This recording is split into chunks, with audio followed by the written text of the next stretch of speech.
এ কাঁঠাল আছে কাঁঠাল আছে হস্তা বাগিরে আব্বা তো আজকে মাঠে থেকে কাঁঠাল কিনবো আর মন গেছে আমার কাঁঠাল যে খাবি যে গরম পড়িছে বুঝছিস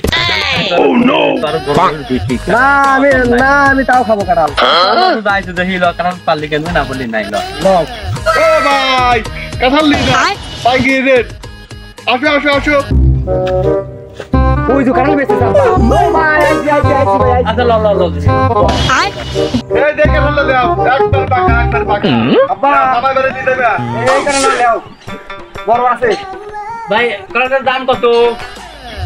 আপনি তো দিলেন একবার 400 টাকা দাও হ্যাঁ এই কাঁঠাল কাঁচা কাঁঠাল এটা তো কিরা কইছি তোমার কাঁচা কাঁঠাল পাকা কাঁঠাল না কাঁঠাল কাঁচা গাইলো আব্বা গাই হইছে পাকা কাঁঠাল কই কাঁচা কাঁঠাল আহা আমি পারি না আর পারি না আমি কেন মরি না